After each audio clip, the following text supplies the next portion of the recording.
출애굽기 17장 1절부터 6절까지 말씀인데요. 이 부분은 이스라엘 백성들이 이제 애굽을 나와서 홍해를 건넜습니다. 그리고 쭉 가다가 르비딤이라는 곳에 이제 신광야를 떠나서 르비딤 곳에서 겪었던 그 사건을 기록하고 있는 부분인데요. 이 말씀을 저와 함께 한 절씩 교독하도록 하겠습니다. 이스라엘 자손의 온 회중이 여호와의 명령대로 신광야에서 떠나 그 노정으로 행하여 르비딤에 장막을 쳤으나 백성이 마실 물이 없는지라.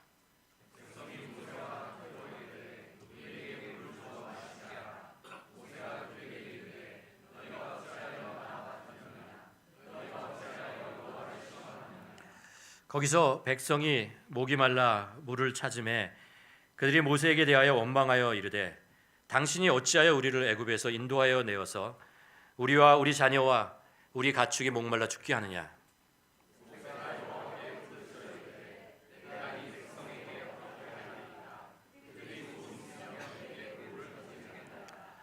여호와께서 모세에게 이르시되 백성 앞을 지나서 이스라엘 장로들을 데리고 나일강을 치던 내 지팡이를 손에 잡고 가라.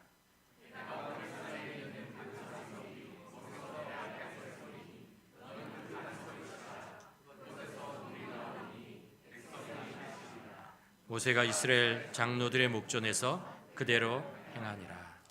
아멘. 오늘 말씀은 이제 출애굽기 전체에 흐르는 그런 하나님의 말씀을 여러분과 함께 나누려고 합니다. 시력이라는 것과 시야라는 게 있잖아요.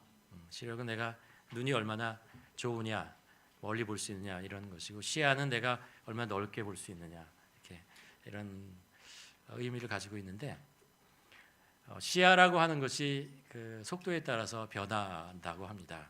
우리가 서 있으면 보통 사람들이 볼 수 있는 시야가 한 180도, 좀 더 넓게 볼 수 있는 사람은 한 200도까지, 눈이 두 개니까 이렇게 볼 수 있다고 합니다. 그런데 이게 이제 속도를 내서 자동차를 타거나 그래서 속도를 내서 한 40km로 달리게 되면은 한 100도 정도로 이제 시야가 이렇게 줄어든다고 합니다. 이게 조금씩 줄어드는 거죠. 그래서 한 100km 달리면은 실제로 우리가 볼 수 있는 시야는 한 40도 정도밖에 안 된다니까. 40도는 얼마죠? 한 요 정도 되겠죠, 그렇죠? 이 정도밖에 볼 수 없다고 합니다. 우리가 1번 하이웨이나 아니면 뭐 2번 하이웨이를 달리면 맥시멈 스피드가 얼마죠? 110km죠. 근데 우리는 얼마로 달리죠? 120km로 달립니다. 제가 지난주에 에드먼턴에 잠깐 다녀왔는데 저도 120도로 달려. 그러니까 120km로 달리면은 제가 아마 볼 수 있는 시야는 한 30도 정도밖에 되지 않을까라는 생각입니다. 30도 굉장히 작은 거죠. 빠른 속도로 슉 지나가고 딱 목적지에 도착했는데 기억나는 게 별로 없는 거죠. 너무 빨리 달렸어요. 그 앞에 있는 것만 보지 못하는 그런 형편이 놓이죠. 우리가 익숙한 길을 가더라도 우리가 어떤 속도로 달리느냐에 따라서 우리가 보는 것들이 달라집니다. 차를 타고 가거나 아니면 버스를 타고 가나 자전거를 타고 가나 아니면 걸어갈 때 분명히 우리가 보는 것이 달라집니다. 그렇죠? 차를 타고 갈 때 안 보이던 것이 걸어가다 보면 하나하나 보입니다. 간판도 읽을 수 있고 지나가는 사람의 얼굴도 바라볼 수 있게 되죠. 또 하나 내가 직접 차를 운전하고 갈 때하고 내가 어떤 사람이 운전하는 차를 옆에 운전석에 앉아서 갈 때하고 또 보는 게 달라집니다. 운전석에 앉으면 더 많은 것을 보죠. 고개를 돌리면서 여유 있게 많은 것들을, 마음의 여유가 있어서 그런 것 같습니다. 우리가 너무 빨리 달리면 봐야 할 것을 보지 못하고 지나가는 것 같아요. 또 우리가 너무 또 천천히 가면 잡생각이 많이 들어가지고 또 내 앞에 있는 것을 보지 않고 생각 속에 빠지는 그런 경우도 있는 것 같습니다. 인생과 신앙의 이런 생각들을 한번 적용해 보면 인생이라는 게 속도가 있습니다. 속도가. 그래서 빨리 갈 때하고 천천히 갈 때가 있습니다. 그래서 어떤 목적지를 내가 막 빨리 도착해서 딱 보면 목적지는 왔는데 내가 달려왔던 혹은 걸어왔던 과정 속에서 겪었던 일들이 별로 생각이 안 나요. 별로 중요하게 생각되지 않고 쑥 지나가 버린 것 같은 그런 경험을 하게 되죠. 제가 왜 이 말씀을 드리냐면 인생의 목적지가 있나요? 인생이 어디에 다다르면 우리의 목적지입니까? 사실 인생에는 그 목적지라는 것이 없습니다. 어떤 골이라는 건 있죠. 골을 이렇게 스텝으로 이렇게 하나하나 우리가 목적을 세우고 하나씩 골을 해가는 것은 있지만 어떤 마지막에 이루어야 될 목적지가 있다라고 하면 사실 그렇지 않습니다. 인생적으로 본다면 신앙에서 우리가 생각을 해보면은 신앙의 목적지가 있습니까? 있죠. 예수 그리스도가 우리 목적지. 근데 그게 목적지이면서 현재 예수 그리스도는 우리 현재입니다.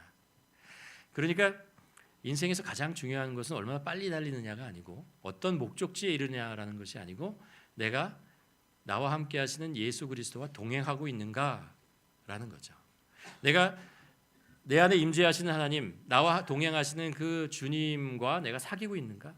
그분을 더 알아가고 있는가? 그분과 함께 걸어가고 있는가라는 거죠. 그러니까 하나님의 임재라고 하는 것은 어디를 가서 얻는 것이 아니고 이미 내 안에 오신 예수 그리스도에게 내 마음을 여는 것입니다. 여는 것입니다. 그래서 그 주님과 함께 이 시간을 보내는 것. 그래서 그분을 따라가는 거죠. 또 하나 중요한 것이 뭐냐면 우리 인생의 그 운전대라는 거 있잖아요. 우리 인생의 운전대를 주님께 맡기는 게 중요하죠. 주님께 맡기는 것입니다. 그리고 나는 주님이 운전하는 그 차, 그 인생의 그 조수석에 앉아서 주님께서 인도하시는 길을 함께 가는 거죠. 함께 가는 거죠. 이렇게 보고 주님께서 인도하시고 왜 나를 이곳에 인도하는가? 왜 이것을 보게 하는가? 왜 이것을 경험하게 하시는가?라는 것을 주님께 묻고 또 묵상해 보고 그 속에 담겨진 의미들을 우리가 한번 찾아가는 것. 그것이 바로 인생입니다. 중요한 것. 그런 거죠. 내 꿈이나 세상의 욕망에 끌려가는 것이 아니라 나와 지금 동행하시고 나를 이끌고 계신 그분과 지금 나는 어디를 가고 있는가라는 것을 한번 생각해 볼 필요가 있습니다. 우리가 계속해서 출애굽기를 읽어가고 있는데 출애굽기라는 그 내용이 그거잖아요. 애굽에서 이집트에서 430년 동안 살던 이스라엘 백성들을 하나님께서 모세를 통해서 구원해 내셨습니다. 그들이 홍해를 건넜고 그리고 그 인도하심을 따라서 쭉 살아가는 이야기, 그 이야기를 그래서 광야를 건너서 가나안 땅으로 가고 있는 그 여정을 기록하고 있는 것이 바로 출애굽기입니다. 사실 애굽에서 나와서 가나안 땅으로 그냥 바로 스트레이트 탁 가면 한 달이면 간다 그래요. 걸어가도 쭉 걸어가 한 달이면 갈 수 있는 거리라고 합니다. 근데 하나님께서 이스라엘 백성들의 속도를 줄이시죠. 낮추셨습니다. 그리고 가는 길도 바꾸셨습니다. 그렇죠? 바꾸면서 다른 길, 다른 속도로 그들을 40년 동안 인도하고 있는 일, 그렇잖아요. 그 사건을 기록하는 게 출애굽기고 레위기, 민수기고 이렇게 나가는. 왜 하나님께서 그러셨을까? 왜 하나님께서 이스라엘 백성을 그런 식으로 인도하셨을까라는 거죠. 우리는 적어도 분명하게 두 가지는 알 수 있습니다. 하나는 뭐냐면 이스라엘 백성들이 그동안 보지 못했던 것, 경험하지 못했던 것, 그것을 보여주고 경험하게 하기 위해서 그러셨어요. 뭐냐면 하나님이에요. 하나님이 누구신가를 그들에게 보여주고 하나님이 어떤 분이신가를 그들에게 알려주고 하나님이 하시는 일들을 경험하게 하시려고 40년 동안 그들을 광야에서 속도를 늦추시고 그리고 이것저것으로 인도하셨다라는 거죠. 두 번째는 그들의 삶 속의 주인 되신 하나님께 그들의 인생의 운전대를 옮겨가게. 그래서 하나님께서 이 민족을 이 한 사람 한 사람들을 인도하는 바로 주인이시다라는 것을 그들이 경험하고 그리고 훈련받게 하기 위해서 그렇죠. 이스라엘 백성들은 그런 훈련을 받았어요. 계속해서 40년 동안 한 거죠. 사실 우리 인생도 그렇습니다. 우리가 살아가는 인생이라고 하는 것도 동일합니다. 하나님께서 우리의 삶을 속도를 하나님께서 바꾸시고 방향을 바꾸실 때가 있죠. 그뿐만 아니라 그것을 통해서 하나님이 누구신지를 우리 가르쳐주고 우리의 인생의 운전대를 하나님께 자꾸 맡기고 살아가는 것을 훈련하게 만드십니다. 그래서 그 하나님께서 우리 삶을 인도하시는 것을 경험하게 하시는 거죠. 그게 바로 믿음의 길 아닙니까? 그리고 우리는 그 훈련을 지금도 받고 있습니다. 과거에도 받았고 지금도 받았고 계속해서 주님과 동행하는 동안에 우리는 그런 인생을 살아갈 것이 분명합니다. 오늘 말씀 이제 출애굽기를 읽으면 출애굽기 1장 6절에 가면 이런 말씀으로 시작을 합니다. 요셉과 그의 모든 형제와 그 시대의 사람들은 다 죽었고 라고 얘기를 합니다. 그렇죠? 이스라엘 백성들이 그 야곱의 그 자손들이 애굽으로 가게 된 것은 요셉 때문에 그렇습니다. 하나님께서 요셉을 그곳에 보내셨고 총리가 되게 하시고 가뭄으로 인해서 그들을 그곳으로 옮겨놓고 또 그곳에서 고센이라는 지역에서 그들을 땅을 분할을 받고 그곳에 살았습니다. 산 정도가 아니고 잘 살았습니다. 부유했고 그리고 사람들도 늘어났고 민족으로 될 만큼 인구가 늘어나는 그런 강성한 그런 민족이 되어 갔습니다. 그러다가 출애굽기 그 1장 8절에 가면 이런 기록을 또 합니다. 요셉을 알지 못하는 새 왕이 일어나 애굽을 다스리더니라고. 시간이 지났어요. 상황이 바뀌었습니다. 요셉을 알던 그 왕은 죽었고 그 세대가 또 지나간 것이죠. 그리고 나서 쭉 지나가면서 이제 요셉을 알지 못하는 왕이 있었어요. 근데 그 요셉을 알지 못하고 그 민족이 누구였는지 모르는 그 왕이 섰을 때 그들을 고센 지방에 있던 그들을 바라보는 시각이 바뀐 거죠. 그들을 바라볼 때 새 왕이 어떻게 생각했냐면 이들 너무 세다라는 거예요. 너무 강하다라는 것입니다. 이 민족이 잘못해서 하나로 합쳐서 반역을 일으키거나 아니면 외세가 침략했을 때 그들이 외세에 동조하게 되면 우리 이집트가 위험하다라고 생각했습니다. 이대로 놔두면 안 되겠다. 이들을 어떻게든지 세력을 죽여야겠다라는 생각. 탄압을 하기 시작하죠. 시대가 변했습니다. 바뀐 거죠. 지난주에 우리가 이제 살아가는 이 시대를 받아보면 우리 시대도 이렇게 변해가잖아요. 똑같은 시대가 아닙니다. 그렇죠? 변해가고 아마 오래 사신 분들은 삶의 그 변화가 정말 확 변해가는 그런 시대를 살아왔다는 것을 아십니다. 지난주에 캐나다 총리 마크 카니 총리가 유럽에 가서 경제 포럼에 참여했잖아요. 거기서 이 변해가는 시대를 이렇게 표현했습니다. 뭐라고 하면 우리는 지금 시대의 한 시대에서 한 시대로 변하면 트랜지션에 사는 것이 아니다. 뭐라고 했냐면 우리는 지금 럽처인 시대에 살고 있다. 그래서 럽처가 뭐야? 라고 찾아봤더니 파괴, 분열, 브레이크 이런 시대라는 것입니다. 우리가 지금 변화하는 이 과정이 한 시대에서 다른 시대로 이렇게 조금씩 변화가는 과정이 있지 않다는 거예요. 이 그전에 가지고 있던 세계 질서와 이 모든 이런 것들이 깨지고 부서지고 새로운 무엇인가가 나타나는데 그것이 모르겠다는 거죠. 왜냐하면 깨졌거든요. 깨진 상태에서 나오기 때문에 미래가 예측되지 않은 그런 시대에 살고 있다라는 이야기를 했습니다. 그래서 이 이야기가 경제 포럼에 굉장히 큰 화두가 됐어요. 그래서 거기에 참석한 모든 사람들 그리고 미국에 있는 대통령부터 막 난리가 났습니다. 우리가 그런 시대에 살고 있다는 거죠. 그러면서 과거의 질서는 돌아오지 않습니다. 과거의 향수는 전략이 될 수 없습니다. 제 마음속에 그런 생각을 하고 있었거든요. 뭐냐 하면 조금 있으면 지금은 이거 뭐 정신없고 뭐가 뭐 이상하게 돌아가는 것 같지만 언젠간 다시 돌아갈 거야.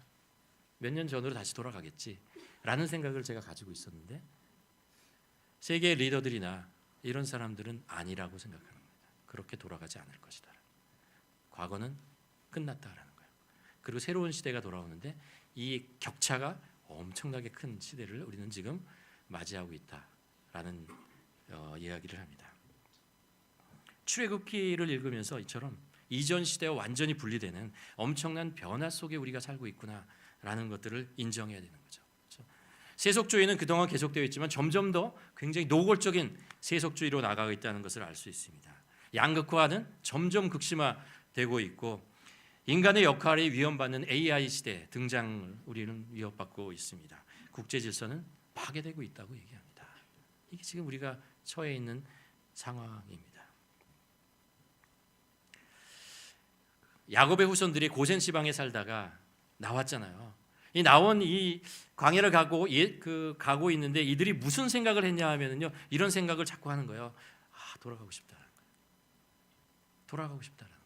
왠지 모르지만 분명히 애굽에서 노예로 살았고 거기서 신음하고 그리고 살려달라고 외치는 것 때문에 하나님께서 모세를 보내서 그들을 구원해냈는데 힘들다고 해서, 그런데 그들이 광야에서 또 힘든 일을 생각하면 자꾸 과거로 돌아가겠다라고 하는 것이죠. 하나님은 그들을 지금 그 노예 종살이하고 있던 애굽에서 그들을 인도해서 어디로 가고 있는 거죠? 약속의 땅 가나안 땅으로 옮겨놓는 것인데 그 중간에 있는 그 광야의 길이 힘든 거죠. 이런 오늘 말씀을 이제 그 출애굽기를 읽으면서 이런 변화하는 시기에 이 럽처의 시대 이런 시대 속에서 우리는 어떻게 그리스도인으로 하나님의 백성으로 살 것인가라는 것이 마음속에 이렇게 자꾸 다가오고, 이 이스라엘 백성들은 이 광야와 같은 그 전혀 다른 세대잖아요. 이집트와 광야는 완전히 다른 거잖아요. 그런 상황 속에서 이들은 어떻게 살아가? 하나님은 무엇을 원하셨을까라는 것들을 질문해 보게 됩니다. 가만 생각해 보면 여러 가지가 있지만 세 가지를 여러분과 함께 나눠 보려고 합니다. 짧게 나누면 첫 번째는 이겁니다. 출애굽기 우리에게 가르쳐주는 메시지는 뭐냐면요, 우리가 어떤 상황, 어떤 형편, 어떤 사건 속에 있든 여전히 하나님은 이 모든 우주 만물을 통치하시는 섭리하시는 하나님이다라는 거예요. 그것에는 변화가 없다라는 거예요. 그들의 삶 속에 우리가 그렇죠. 하나님에 대한 신뢰가 있잖아요. 있어야 그게 우리의 삶 있잖아요. 우리의 삶을 흔들지 않는 반석이 된다라는 것입니다. 이스라엘 백성들에게 하나님께서 가르쳐 주고 싶은 것은 그것입니다. 이 광야에서도 하나님은 하나님이시다라는 거예요. 하나님의 섭리와 하나님의 통치 안에 이들을 인도하고 있는 것은 하나님의 손이고 그들은 하나님의 장중에 살고 있다라고 하는 것을 그들에게 계속 가르쳐 주고 그 믿음으로 살라는 것입니다. 그것을 확신하고 살아야 한다라는 것입니다. 우리가 인간이 어떤 그 변화되는 상황이 이렇게 새로운 상황이 이렇게 딱 오면은 그 대처하는 방법이 있습니다. 보통 첫 번째가 뭐냐면 순응하는 거죠. 그냥 comply 하는 겁니다. 그냥 그렇지 뭐. 새로운 내가 옛날에 이렇게 살았어도 지금 이 상황이면 이대로 살아야지 뭐. 그렇죠? 거기에 맞게 거기에 룰에 맞게 뭐 로마에 가면 로마의 법대로 살아야 되고 바벨론에 가면 바벨론의 법대로 살아야 되는 거지라고 생각하죠. 강해서 살아남는 게 아니고 살아남아서 강자 되는 거 아니야? 이런 생각을 가지고 살아가는 순응하는 것입니다. 또 하나는 거부하는 거죠. 이건 잘못됐어. 이 변화는 잘못됐어. 우리는 옛날로 돌아가야 돼. 옛날의 가치와 이것을 지켜내야 돼라고 이렇게 자꾸 이것을 거부하고 이렇게 돌아가는 거죠. 예수님 당시에도 그런 사람들이 있어요. 열심당원들, 바리새인들. 옛날의 것으로 돌아가야 된다. 옛날에 있던 다윗 왕조를 만들어야 된다. 옛날에 하나님께서 주셨던 그 율법대로 살아야 된다. 이렇게 돌아가면서 강조했던 그런 사람들이 있었습니다. 성경은 우리들에게 그러면 어떻게 얘기하고 있는가라고 생각하면 일관되게 얘기하는 게 동일한 게 하나 있어요. 어떤 시대에 어떤 상황에 가든 우리는 하나님의 백성으로 산다는 거예요. 전혀 변화가 없다라는 거예요. 하나님의 백성으로 산다는 것은 하나님의 말씀대로 산다라는 것입니다. 성경의 가치대로 살아간다는 것입니다. 시대가 바뀌었으니까 새로운 가치에 순응하거나 아니면 이것은 시대에 맞지 않으니까 이것을 거부하고 산다는 것이 아니고 어느 시대 어디를 가든 우리는 늘 하나님의 말씀 안에서 하나님의 백성으로 산다는 거죠. 그걸 다른 말로 표현하면 거룩한 삶이라고 하는 것입니다. 거룩한 삶이죠. 아까 제가 시작하면서 말씀드렸는데 이스라엘 백성 모세가 바로에게 처음 가서 이스라엘 백성들을 데리고 나가겠다라고 했잖아요. 그때 바로에게 했던 말이 이것입니다. 내 백성을 하나님께서 하나님을 예배하는 제사드리로 그들을 데리고 가야겠다라고 합니다. 하나님을 예배하는 자로 세우고 싶다라는 이야기를 하죠. 그래요. 우리는 어디를 가든 어떤 상황이든 하나님을 예배하는 자로 살아야 된다라는 거죠. 이게 거룩한 삶이죠. 우리가 모여서 예배하는 것뿐만 우리 삶 속에서 우리 가정에서 하나님의 되심을 가장 기뻐하고 그것으로 감사하는 삶을 살아가는 거죠. 바로의 왕도 아니고 바빌론의 왕도 아니고, 그렇죠. 이 시대의 권력자나 가치도 아니고 그런 것이 아니라 우리는 일관되게 말씀을 통해서 우리가 어떻게 살아야 되는 걸 성경이 우리에게 가르쳐주고 우리는 그대로 산다라는 것입니다. 그게 바로 우리가 이 시대를 살아가는 모습이죠. 지난주에 요셉의 이야기를 하면서 요셉이 마지막에 형들을 향해서 했던 말이 있잖아요. 산전수전 다 겪었습니다. 그리고 나서 어떤 총리의 자리에 이르렀습니다. 그때 형들에게 이런 이야기를 하잖아요. 나를 이리로 보낸 이는 당신들이 아니요 누구라고요? 하나님이시다라는 거예요. 요셉이 종으로 팔려갔어요. 형들에 의해서 종으로 팔려갔잖아요. 당신이 나를 판 게 아니라는 거예요. 하나님께서 나를 그 길로 가게 하셨다라는 거예요. 내가 억울한 누명을 써서 감옥에 갔습니다. 근데 하나님께서 나를 그쪽으로 인도해 주셨습니다. 내가 총리가 되었습니다. 내가 잘나서 총리가 되는 게 아니고 하나님께서 나를 그 자리에 세우셨습니다. 하나님은 내가 어떤 형편, 어떤 상황에 있어도 나의 삶을 인도하시고 지켜주시는 분입니다 라고 고백하는, 우리도 이게 가져야 돼요.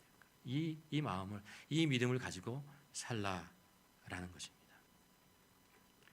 두 번째로 출애굽을 통해서 우리가 이 시대에 어떻게 살아야 하느냐 하면 이런 질문을 하게 됩니다. 우리는 끌려가는 자로 살 것인가? 아니면 동행하는 자로 살 것인가? 이스라엘 백성들이요, 가나안 땅에서 가는 길에 애굽 땅에서 이렇게 나와가지고 광야로 왔습니다. 우리가 잘 아시지만 그 출애굽기 읽으면서 계속해서 짜증나는 부분이 있잖아요. 그게 뭐냐면 자꾸 불평해요. 이스라엘 백성들이 자꾸 뭐라고 그래요. 물이 없다, 먹을 것이 없다, 춥다, 덥다, 힘들다, 다리 아프다. 계속해서 그런 이야기를 하고 그럴 때마다 모세를 원망하고 하나님을 원망하는 일들을 계속해 나는 거죠. 짜증스러운데 그게 또 우리 모습이에요. 우리 또 그래요. 그렇게 살아가요. 계속 무엇인가 끌려가는 것 같잖아요. 그래서 이스라엘 백성들이 뭐라 그래요? 이런 생각을 가지고 있는 거죠. 애굽 땅에서 나올 때 나는 나올 생각이 없었는데 누가 다 나가니까 이웃이 나가니까 나도 가야지. 그래서 따라 나왔다라는 거예요. 그러다가 살다 보니까 힘들고 어려워. 그렇지, 나는 돌아가야지. 나 잘못 왔어. 내가 지금 어디에 있는 거야? 라고 생각하는 거죠. 하나님께서 인도했는데 거부하는 거죠. 나는 계속해서 이스라엘 백성들은 광야를 가면서 끌려가는 자의 자세로 계속해서 가는 거죠. 이게 힘든 거예요. 발이 천근만근이 되는 것이죠. 힘들고 어려운. 과연 우리는 그렇게 살아갈 것인가? 라는 거죠. 출애굽기 이야기는 우리는 끌려갈 것인가? 아니면 하나님과 동행할 것인가? 아브라함이 하란에서 하나님의 부르심을 받습니다. 잘 살고 있었어요. 하란에서 잘 살고 있어서 하나님께서 부르셨죠. 근데 그 부르심에 응답하죠. 순종합니다. 그래서 아무도 모르는 가나안 땅으로 가요. 근데 그는 가나안 땅에 이르러서 뭐를 하죠? 제단을 쌓고 하나님을 예배해요. 하나님께서 나를 이 길로 인도하셨다라는 거죠. 하나님이 인도하시는 이 땅은 약속의 땅입니다 라고 고백하는 거죠. 하나님과 동행하는 삶이에요. 하나님께서 나를 이곳에, 그래 내가 아는 사람 없지만 하나님께서 나와 동행하셨고 인도하셨다. 나는 하나님과 동행하는 삶을 살겠다라고 고백하는 거죠. 우리가 살아가는 이 시대가 광야의 길입니까? 네, 맞아요. 광야 같은 길에 살고 있어요. 그렇다고 우리가 옛날로 돌아갈 수 있습니까? 아니요, 돌아갈 수 없어요. 우리가 알지만 시간은 한 방향으로밖에 가지 않습니다. 우리가 지금 세계 전체를 뒤우는 광야의 시대에 들어간 것은 맞지만 우리는 하나님의 인도하심을 따라 살고 있다는 거예요. 이거를 우리가 기억하는 거죠. 이 모든 우주를 통치하시는 하나님일 뿐만 아니라 그분이 나와 발걸음을 맞춰서 함께 동행하시는 분이다. 나의 삶을 인도하시는 분이다 라는 것 있잖아요. 그러니까 나는 그분과 순종하며 사는 거죠. 동행하여 사는 것입니다. 우리의 결단만이 남아있는 거죠. 끌려갈 것인가? 끌려가는 자로 살 것인가? 동행하는 자로 살 것인가? 우리는 동행하는 자로 살아야 된다는 것입니다. 세 번째, 출애굽기를 보면서 이 시대에 어떻게 살아가야 되냐라는 것을 할 때 지팡이가 있다 그래요. 생각해 보니까 우리에게 지팡이가 있더라고요. 이 시대에 우리가 살아갈 수 있는 무기와 같은 것이 우리에게 있더라는 거예요. 성경을 이제 출애굽기 읽을 때마다 우리가 눈여겨 이게 딱 눈에 들어오는 한 장면이 있습니다. 뭐냐하면 하나님께서 무엇을 능력을 나타내려고 할 때 있잖아요. 무엇을 행하려고 할 때 꼭 모세에게 뭐라고 말씀하시냐면 네 손에 있는 지팡이를 들라, 내밀라, 치라 라고 말씀하세요. 그것을 들어서 내리치면 변화가 일어나는 하나님의 역사가 일어나는 것입니다. 그것을 비고 하늘 옆으로 높이 들면 홍해가 갈라지기도 하고요. 내리치게 되면 돌에서 있잖아요. 바위에서 물이 나오는 이런 일들을 하십니다. 하나님께서 모세의 지팡이를 사용하시는 거예요. 그거 하나님께 주신 거예요. 그렇죠? 사실 하나님께서 모세를 부르셨을 때 있잖아요. 부르셨을 때 하나님께서 말씀하신 네가 양을 치던 그 막대기를 가지고 가라라고 말씀하십니다. 그리고 그 막대기를 통해서 하나님의 역사를 이루시는 거예요. 모세에게 그 지팡이는 뭐냐 하면 순종이에요. 순종이에요. 사실 우리가 우리 삶 속에서 경험하는 많은 놀라운 일들이 있다면 우리가 하는 일은 뭐냐면 그 놀라운 일에 하는 일이란 뭐냐면 막대기를 드는 것 정도밖에 안 하는 거예요.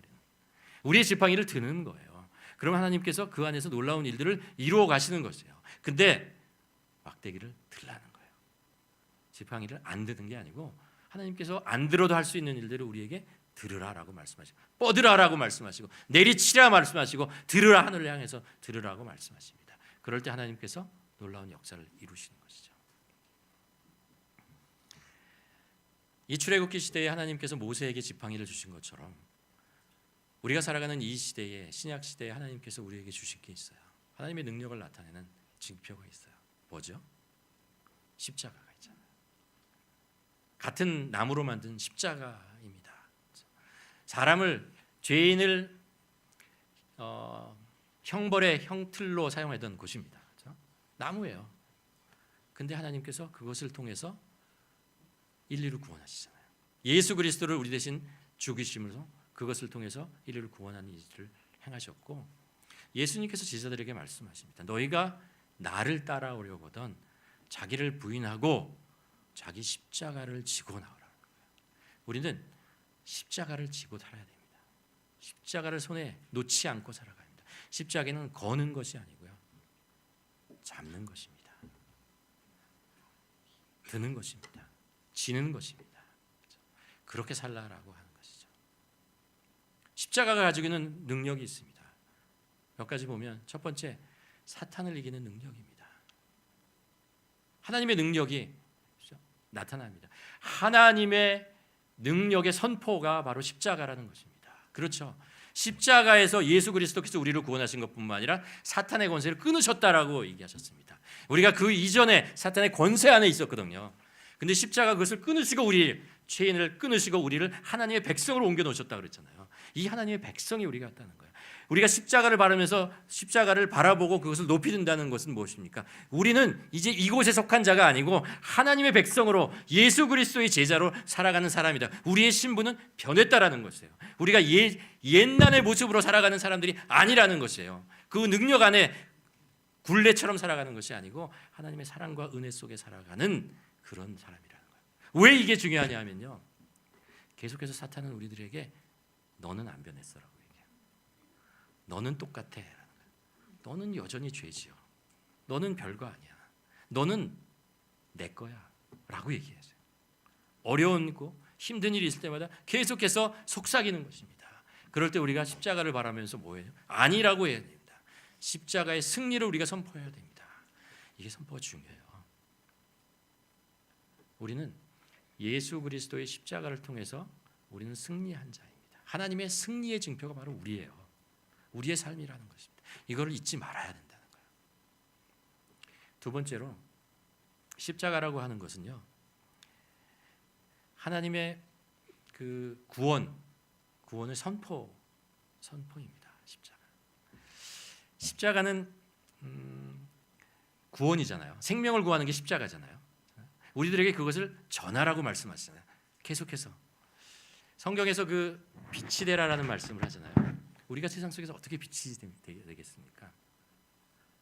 복음을 전하는 거예요. 예수 그리스도를 나타내는 삶이 바로 빛을 나타내는 것이 됩니다. 우리가 주님 가르쳐 주신 기도를 합니다. 거기에 보면 뜻이 하늘에서 이루어진 것 같이 땅에서도 이루어지이다. 어떻게 이 땅에 하나님의 나라가 이루어집니까? 라고 얘기한다면 그 답은, 성경적 답은 이것입니다. 복음의 전파다라는 거예요. 복음이 전파되는 곳에 생명이 살아나고 그 생명이 하나님의 백성으로 돌아오는 것이죠. 하나님의 통치 안으로 들어오는 사람들이 생길 때 하나님의 나라가 이 땅에 이루어지는 것이죠. 우리가 무엇을 많이 갖고 높아지고 이러는 것으로 하나님의 나라가 이 땅에 이루어지냐고? 안 일어나요. 안 일어나요. 나만 잘 되는 거죠. 이 세상에서. 무엇으로 하나님의 나라가 이 땅에 이루어집니까? 우리의 복음의 이 메시지가 전달되어지는 곳에 하나님의 나라가 이루어지는 것입니다. 그것이 그때 그곳에서 하나님의 나라가 그곳이 어두워진 곳에 빛이 비치고 그리고 생명이 살아나고 그렇게 되는 것이죠. 하나님의 나라가 이루어지는 것입니다. 성경에 복음을 전하는 것은 굉장히 중요한 일이라는 것을 알 수 있습니다.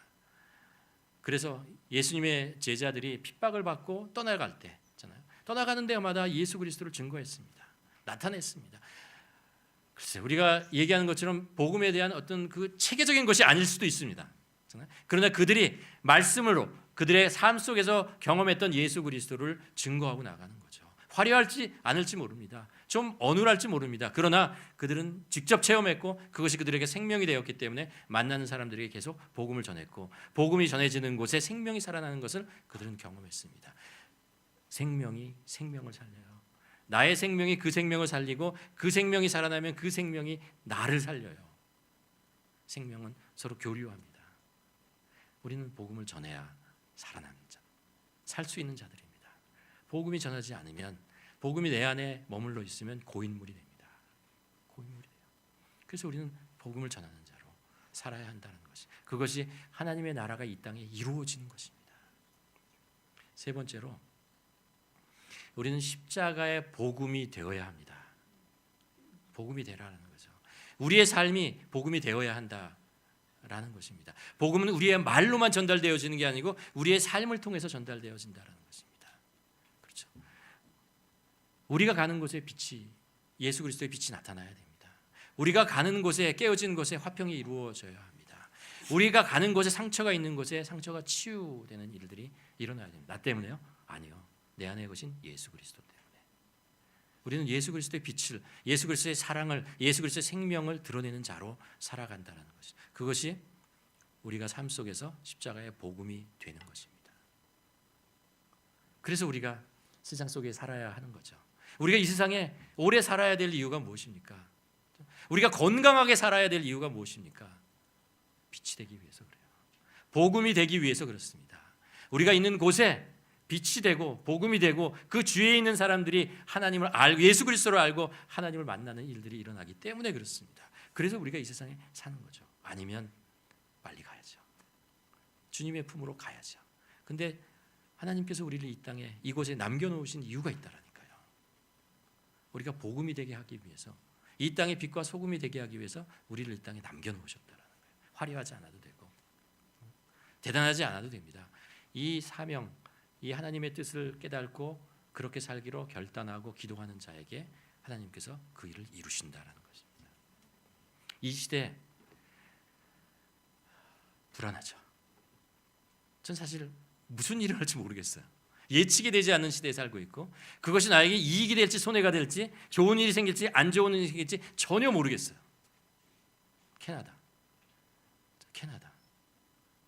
미국 옆에 달려있는 이 나라 어떻게 될지 모르겠어요.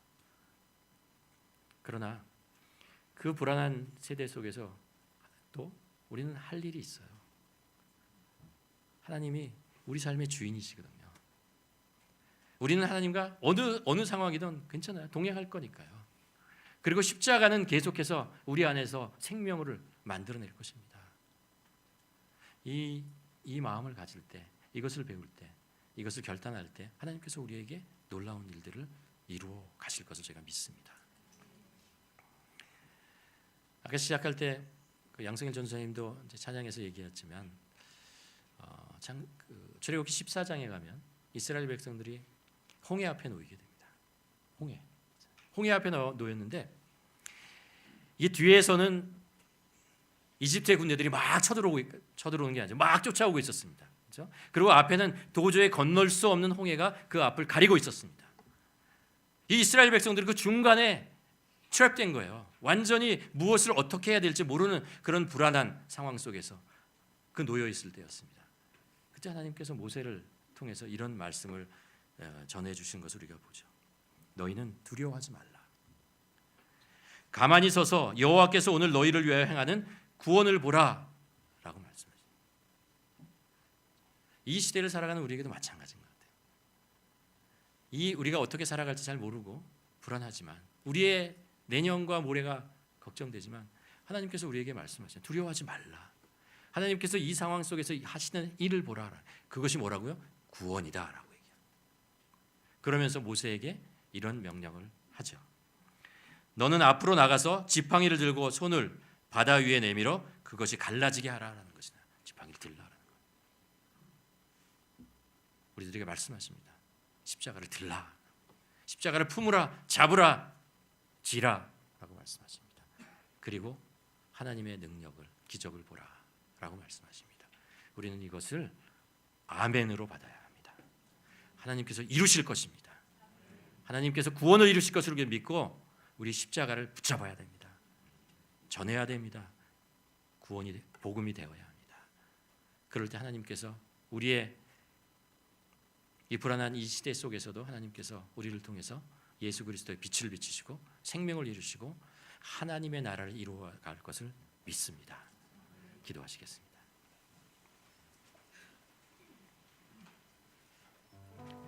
우리 한번 기도했으면 좋겠습니다.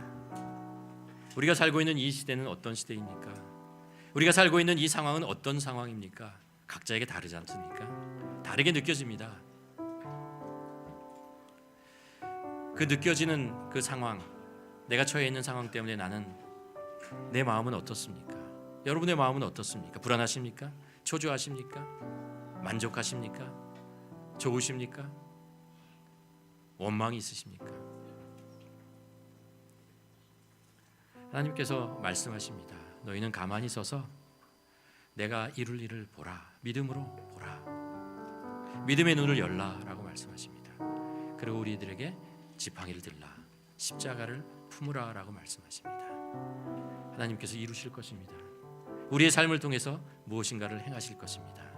이 시간에 함께 기도하며 주님, 제가 주님이 여전히 이곳에 내가 처해 있는 상황 속에서도 하나님이 나의 주인이시고 이 모든 것을 통치하실 뿐만 아니라 나의 삶의 주인이시며 나와 동행하시는 분이십니다. 제가 계속해서 주님의 동행하심을 따라가게 하여 주시옵소서. 그 삶 속에서, 동행한 삶 속에서 내가 예수 그리스도 우리 주님을 더 깊이 만나고 그분을 우리 삶에 드러내는 그런 인생을 살아갈 수 있도록 도와주시옵소서. 하나님을 예배하는 자로, 드러내는 자로 살게 하여 주시옵소서. 우리 함께 기도하며 나아가도록 하겠습니다.